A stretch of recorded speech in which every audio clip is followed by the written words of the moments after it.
Ternyata kamu genius. Elisa sangat ingin membuka kepala Jensen untuk melihat apa yang ada di dalamnya. Lagi pula, Elisa tahu Jensen tidak mengerti teknologi pertasan. Namun, setelah membaca buku di tengah malam kemarin, dia bisa melampaui mereka dalam satu gerakan. Bakat ini, sungguh menakutkan. Sudut mulut Reza dan yang lainnya juga bergetar. Peretas yang sangat berbakat. Beberapa orang telah belajar selama beberapa dekade dan baru memulai teknologi mereka. Beberapa orang baru belajar selama seminggu dan sudah bisa masuk tingkat teratas dunia dengan sekali gerakan. Jensen jelas lebih dari itu. Mereka semua iri dengan para jenius berbakat. Elena juga menatap kosong ke arah suaminya. Orang ini tahu keterampilan medis, keterampilan metafisik, seni bela diri dan bahkan operasi khusus. Sekarang dia bahkan tahu keterampilan pemrograman peretas tingkat atas. Apalagi yang tidak bisa dia lakukan? Itu hanya kebetulan. Jensen menyentuh hidungnya. Dengan keahliannya saat ini, tidak sulit untuk menerobos sistem perbankan. Ini semudah membalikkan telapak tangan untuk meningkatkan uang ratusan juta. Tidak heran banyak anak muda yang tertarik dengan peretasan. Perasaan berada di balik layar ini benar-benar hebat. Tentu saja, Jensen hanya memikirkannya. Tidak perlu membobol bank. Lagi pula, dia tidak kekurangan uang. Kalau unggahan ini berada di atas, lebih banyak orang akan menyadarinya, tetapi bagaimana orang di balik layar bisa tertipu? Elisa bertanya lagi. Tunggu saja. Jensen tidak mengatakan apapun. Pada saat ini, di sebuah villa, seorang pria sedang duduk di kursi depan komputer, makan kuaci dan melihat forum dengan bosan. Hei, perangkat lunak pemeriksaan catatan pemesanan kamar hotel sudah diklik sebanyak 30.000 kali dan diunduh oleh 20.000 orang. Luar biasa. Ada begitu banyak unggahan di Sun Sine Forum. Ini adalah yang pertama yang menarik begitu banyak orang meski baru diunggah. Apakah ada begitu banyak orang yang selingkuh? Tidak, orang ini ada di puncak pos tanpa persetujuanku. Ini luar biasa. Berani sekali dia melakukan ini di wilayah kekuasaanku. Pergi kamu. Pria itu menyentuh janggutnya sambil mendesah dan mengetik di keyboard untuk menurunkan unggahan Jensen. Operasi tidak valid. Akhirnya, umpan balik dari sistem, postingan teratas tidak bisa diturunkan. Sialan, aku yang membuat Sun Sine Forum ini. Sebagai pemiliknya, aku bahkan tidak dapat menghapus unggahan ini. Pria itu tidak percaya dan mencoba beberapa kali lagi, tetapi tetap gagal. Menarik sekali, aku bertemu dengan seorang ahli. Biarkan aku melihat siapa kamu. Ia mengetuk papan keyboard dengan kedua tangannya sebagai upaya mencari asal-usul Jensen. Namun, setiap jejaknya sudah terhapus. Kemudian, dia mencari cara lain yaitu dengan membayar orang lain untuk mengunduhnya, tetapi itu tetap tidak berguna. Setelah uang masuk ke bank, dia pergi ke Pulau Hong Kong, lalu kabur ke negara magnesium, kemudian berkeliling dunia beberapa kali dan akhirnya menghilang. Master, dia master. Pria itu menjadi makin tertarik, seperti bertemu dengan seorang ahli yang sulit ditemui dalam hidupnya. Di sisi Jensen, semua orang masih memandang unggahan itu dan melihat jumlah unduhan yang makin meroket. Luar biasa, perangkat lunak yang dibuat oleh dewa. Seorang pria jahat bernama Nessa berkata, aku diselingkuhi. Aku tidak ingin hidup lagi. Gadis yang kukejar sudah 8 kali memesan kamar. Sialan, aku hanya cadangan. Seorang bernama Lupai di atas kepala berkata, sialan, pacarku memesan kamar dengan kapten tim sekolah. Balas seorang wanita dengan ID Zamrud bukan bunga. Jensen dan yang lainnya merasa geli. Saat ini, Jensen tiba-tiba tersenyum, dia datang. Dia melihat sejumlah besar orang menyerang perangkat lunak. Beberapa karena penasaran dan beberapa ingin memecahkan perangkat lunak untuk mencari uang. Namun, jelas mereka semua gagal. Hanya satu orang yang masih melacak, bahkan lebih dalam dari yang lain. Orang ini adalah seorang master. Pak Jensen, dia ingin menerobos program dan menemukan kita. Elisa dan yang lainnya juga melihat kode komputer. Ingin menerobos? Dia masih terlalu lemah. Jensen tersenyum percaya diri, perhatikan bagaimana aku mempermainkannya. Setelah mengatakan itu, dia mengetuk keyboard untuk beberapa saat dan kemudian sejumlah besar informasi muncul di komputer. Lux Klopper, penduduk asli kota Yancha, berusia 22 tahun, pengangguran, lulus dari Universitas Yancha dan juga pendiri Sun Sine Forum. IP, nenek penjaga. Kemudian ada informasi tentang orang tua Laksh dan sebagainya. Nenek penjaga? Orang yang baru saja menerobos perangkat lunak kita. Aku tidak menyangka dia adalah pendiri Sun Sine Forum. Kesimpulannya bos menempatkan unggahan itu di posisi teratas dan menarik perhatiannya. Ternyata, dia adalah orang di balik layar. Tapi, sangat memungkinkan kalau dia adalah pendiri forum. Kalau seseorang menawarkan hadiah kepadanya dan memberinya tugas, dia akan mengirimkan tugas itu ke semua peretas di forum. Reza dan yang lainnya satu persatu mulai berkata. Mau itu dia atau bukan tetap harus dipastikan. Jensen kembali mengetuk keyboard. Bibi pendiri forum, jangan mengejarku juga. Kamu tidak akan bisa menemukanku. Saat ini, Laksh masih mengetuk keyboardnya dengan cepat dan mengoperasikan 3 komputer pada saat bersamaan. Namun, dahinya berkeringat dingin. Awalnya, hanya tertarik dan merasa harus saling menemukan. Alhasil, makin melihat, dia makin kacau.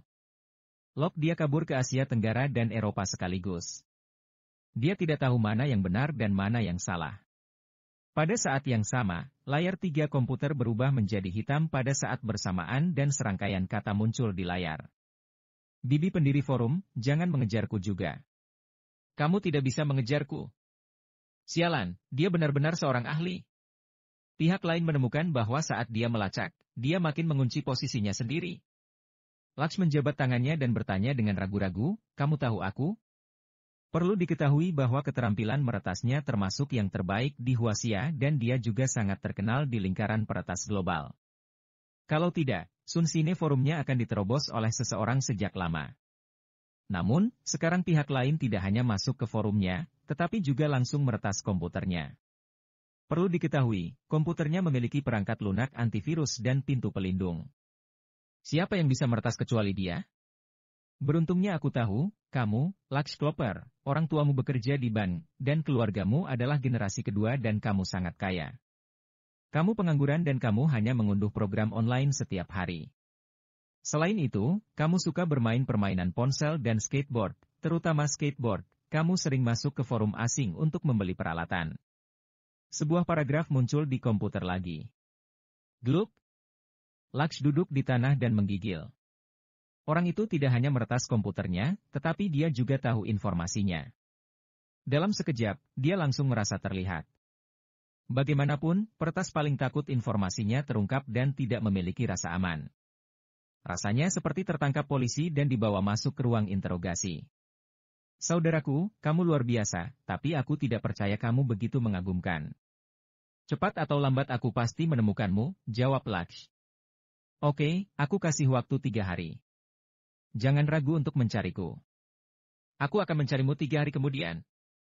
Jensen mengetik satu kalimat, karena dia tahu informasi pihak lain, dia tidak takut pihak lain melarikan diri.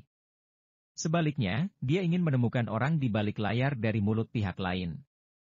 Tunggu aku akan membeli sekotak Red Bull dan telur wijen. Aku akan menemukanmu meski aku tidak tidur. Laksh juga terpancing dan turun ke bawah untuk membeli sekotak Red Bull dan bergadang untuk melawan Jensen. Jensen juga tidak terburu-buru. Meskipun dia baru saja menjelajahi teknologi peretasan, dia sudah melihat celah antara Laksh. Dapat dikatakan bahwa bahkan kalau ada 9 Laksh lagi, maka jangan pernah berpikir bisa melacaknya.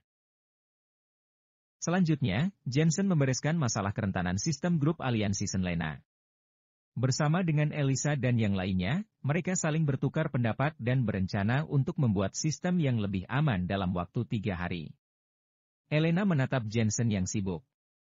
Dia tersenyum tapi tidak mengganggunya. Dia duduk di sampingnya dan membelai perutnya. Dia berkata pada dirinya sendiri, "Nak, apakah kamu melihatnya?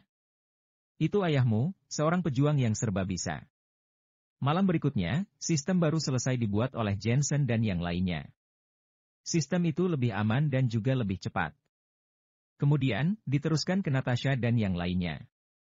Malam itu, sistem di grup aliansi Senlena dimulai kembali dan waktunya tidak singkat yaitu membutuhkan waktu 1 malam penuh. Pada pukul 5 keesokan paginya, sistem baru diluncurkan, menyebabkan banyak perhatian dari peretas domestik dan asing pada grup aliansi Senlena merasa bahwa mereka tidak bisa melakukannya. Di sebuah warnet di sebuah kota di wilayah selatan, seorang pria parubaya melihat komputer dengan cibiran di bibirnya.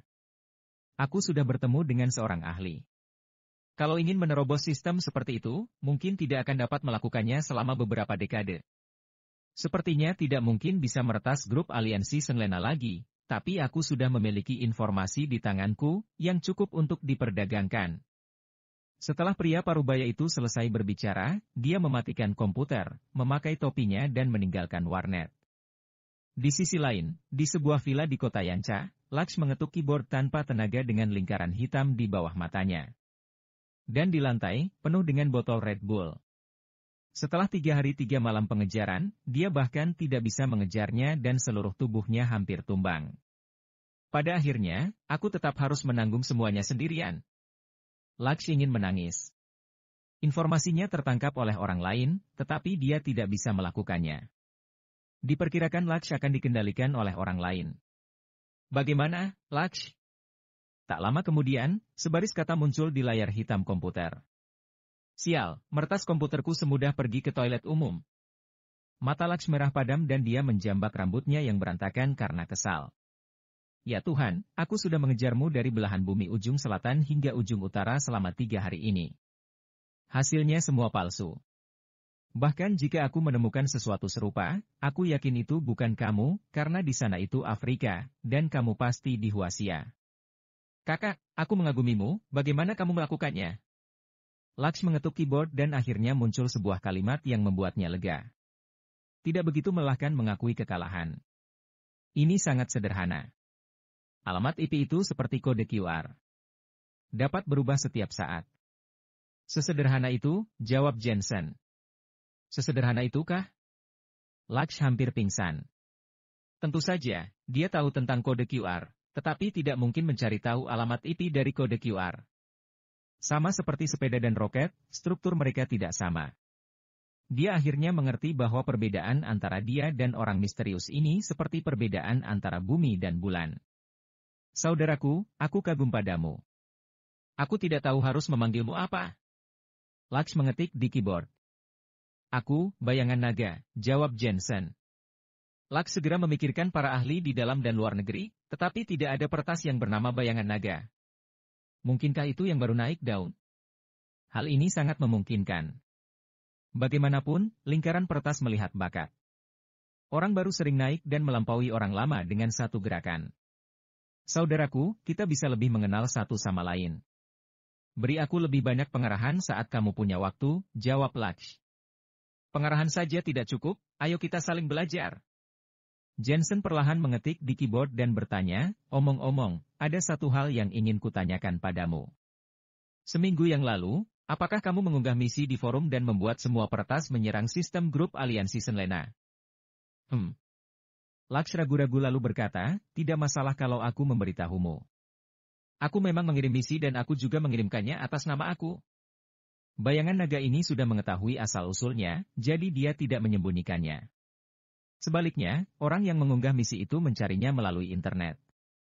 Dia tidak tahu asal-usulnya, jadi bukan masalah besar untuk mengatakannya. Sudah kuduga itu kamu. Jensen tidak terkejut. Bagaimanapun, keterampilan Laksh memang bagus. Dia lebih kuat dari Elisa dan yang lainnya. Bisakah kamu memberitahu asal-usul pihak lain itu? Tanya Jensen. Bagaimana aku tahu? Pihak lain memberiku misi dan hadiah 80 juta lalu dia menghilang. Laksh, kamu juga seorang peretas. Kecuali teknologi pihak lain lebih kuat dari kamu, bagaimana bisa kamu tidak tahu? Tapi tidak apa-apa kalau kamu tidak mengatakannya, aku bisa menemukannya cepat atau lambat. Jangan retas komputerku, Dewa. Sebenarnya, aku memang melacak alamat IP-nya, tapi terjadi masalah. Laksh menangis dan mengetik di keyboard, jadi bukannya aku tidak ingin mengatakannya, tapi aku tidak ingin terkena masalah. Kalau kamu menjadi sasaran Biro Pengawasan Internet dan Pusat Keamanan Siber Huasia, kamu dan aku akan masuk penjara. Bagaimana kalau aku harus tahu? Saudaraku, ada apa denganmu? Aku benar-benar mengagumimu. Bagaimana kalau begini? Kalau kamu benar-benar ingin tahu, lakukan satu hal untukku. Laksh tampak tak berdaya, setengah bulan yang lalu, ibuku memiliki video kotor yang diunggah di internet. Kalau kamu menghapusnya untukku, aku akan memberitahumu siapa itu. Ibumu? Video kotor? Skandal keluarga tidak disebar keluar, tapi tidak cukup hanya dengan mengatakannya saat ini. Aku sebenarnya bukan anak kandung ayahku. Ibuku membawaku dan menikah lagi saat itu. Ibuku tidak bisa duduk diam. Beberapa bulan yang lalu, dia tidur dengan berondong. Siapa yang tahu bahwa setelah berondong itu mengambil uang, dia mengunggah video di internet. Kalau ayahku melihat video itu, dia pasti akan menceraikan ibuku. Bisa-bisa aku dan ibuku akan meninggalkan rumah dalam keadaan tangan kosong. Terjadi keheningan di sisi Jensen. Elena, Elisa dan mereka semua tampak tidak bisa berkata-kata. Ternyata ada orang seperti itu. Namun, jika dipikir, itu bukan ayahnya sendiri. Ibunya berselingkuh. Sebagai seorang putra, dia secara alami berdiri di pihak ibuku. Lingkaranmu benar-benar kacau. Jensen menjawab, baiklah, aku akan memberimu jawaban malam ini. Terima kasih, saudaraku. Omong-omong, ini adalah nomor ibuku. Bicaralah dengannya. Lux juga orang yang berpikiran luas, mengirimkan nomornya kepada Jensen. Jensen mengajukan nomor baru dan menutup pelacakan. Baru setelah itu dia menambahkan pihak lain. Nama dari pihak lain, berondong harus mati. Tanda tangan kepribadian, Bibi, aku tidak ingin bekerja keras, cuy, kamu harus bekerja keras sepanjang hidup kamu. Jensen melihat dan diam-diam tidak bisa berkata-kata. Apakah kamu Dewa Forum yang Lux bicarakan? Apakah kamu Dewa Forum yang Lux bicarakan? Tolong bantu aku secepatnya. Kalau video ini menyebar, aku tidak hanya akan bercerai, tetapi bahkan pekerjaanku pun tidak akan dijamin. Pihak lain menggunakan trompet, selama kamu menyelesaikan masalah ini, aku akan memberimu 10 juta. Ia mengira kalau Jensen datang untuk mencari uang. Suamimu tidak tahu tentang ini, kan? Kalau dia tahu, dia pasti akan memukuliku sampai mati. Tolong bantu aku secepatnya. Aku tidak bisa tidur beberapa bulan ini. Baiklah, kirimkan video aslinya, jangan sampai aku menghapus video yang salah. Jensen menjawab dengan malas, berpikir dalam hatinya, apakah masuk akal baginya untuk selingkuh? Kamu layak mendapatkannya. Kalau dia tidak berjanji pada Lux, dia akan mengirimkan video itu kepada suaminya. Mendengar kata-kata Jensen, pihak lain sedikit terdiam. Lagi pula, videonya agak tidak enak dilihat.